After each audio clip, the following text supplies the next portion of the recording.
It's okay, Frankie. Oh, it's okay, little guy. Oh, there. Oh, you are the client. Oh, hey, how you doing, everyone? It's me, David, coming to Elliot's Elite Poodles and Puppies, Oodles of Poodles, and Doodles and Puppies. So, with me is little Frankie from our current litter of poodle puppies. And we'll see if I can get through this video with him here because he's a little squawker. Uh, I want to talk a little bit about, I guess, a little rant. I like to rant. If you ever watch my bourbon channel, I have a whole folder of rants. And kind of on my Beatles channel, too. Oh, here comes little Angela. What's up, Angie? Yes. She's like, what are you doing with my puppy? So I'm going to actually, here, let me just show you. Little Frankie. Yes. He's just an excitable little guy. He's one of those that likes to get onto my shoulder as well. I'll be right back. All right. Frankie is back up with his brothers and sisters, listening to some beautiful classical music, which is one of the reasons why I wanted to do this little informational type of video. So, what do we do with our puppies?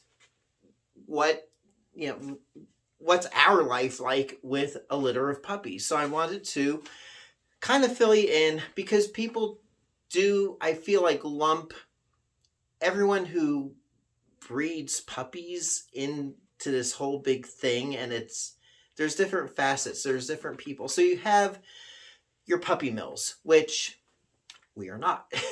And in our area of Ohio, we do have a lot of, I'll just say, folks in the plain community where they breed puppies, and you can get puppies at a really good price. But what kind of existence do they have until they're either brought to a pet store or adopted out by you, at maybe $300 to $500?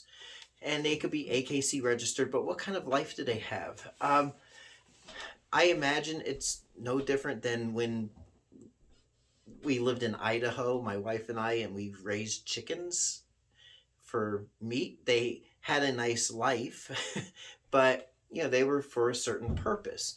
And that's what I think these puppy mills view these puppies is they're they're merchandise. And if you had if they have like a litter of, let's say, 100 puppies, and 10 of those puppies die for some reason, that's kind of collateral damage, and it's not very humane in our opinion. But then you have others who are like us, and we have family dogs, and our family dogs will breed and have puppies, and yes, purposely that's what we're doing. But we're having, like, this current litter is 9 puppies. They were born up in our den. They have a nice little section area. We change out their blankets and their bedding, and their mom is with them. And because in our house, we don't have a doggy door, my wife and I take turns sleeping out in the den to make sure everything goes well during the night. If our Angie, the mother, has to go out and go potty during the night, we are there to monitor everything. We treat these puppies like they're our family dogs, okay? And we do bond and we get attached to them. We do love them, and it's quite emotional when the new family comes and gets them. So some things that we do right off the bat, between the first 3 to 12 days, we do the Avidog early neurological stimulation, which is basically, I will take the puppy, I'll kind of rub one of their paws for a few seconds, hold them up like this, then hold them upside down, each for 3 seconds. I put them on their back, and I take the extra step, I kind of rub their belly a little bit They're so cute. And then another extra step I'll do is then I'll take them and just hold them under my chin, pet them and cuddle them, and then you put them on a cool cloth for a few seconds. Then they usually just crawl off with the rest of the pack, and that helps desensitize them from when you're trying to groom them, clip their nails, and just handle and touch them. It desensitizes them, makes them less timid, and it seems to work. So that's between the first 3 to 12 days. Also, we with the poodles, after like on the third or fourth day, we'll take them to the vet, have dew claws removed, tails docked. There you go. We also, during this time, after their ears have opened up and they can start hearing, playing classical music, maybe some light jazz, kind of alternate that. And we did that starting with the doodles, the golden doodle litter that we had. And so I asked one of the doodle parents, Justin, and his wife Amanda, have our little Delilah. And so I messaged, and we keep in contact. We like to keep in contact with the new families. So I messaged Justin, just asking him, hey, can you just play some classical music for Delilah, see how she responds? Is it relaxing?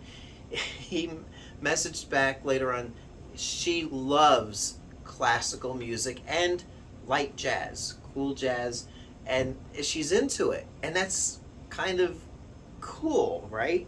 And even right now, because I've been playing it, my poodle Whiskey is just sitting up there listening to the music. So it's really nice. It's neat seeing that kind of an effect.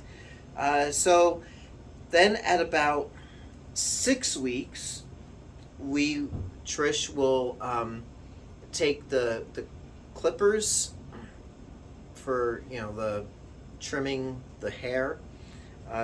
She won't do any trimming unless we really need to by the time they get adopted out, but we don't really do that. But she'll take the clippers and just turn them on and just run them on the non-clipping side over the dog's back and around their body, just so they can get used to that sensation of the clippers. With Whiskey, we got him, and none of this was done with him.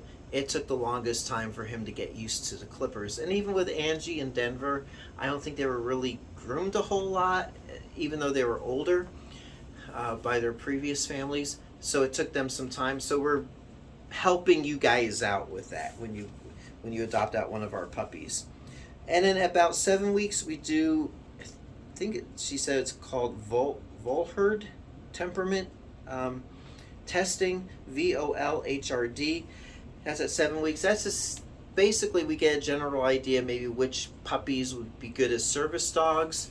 And we've had several of our puppies entering into being service dogs, emotional support dogs, and that sort of thing.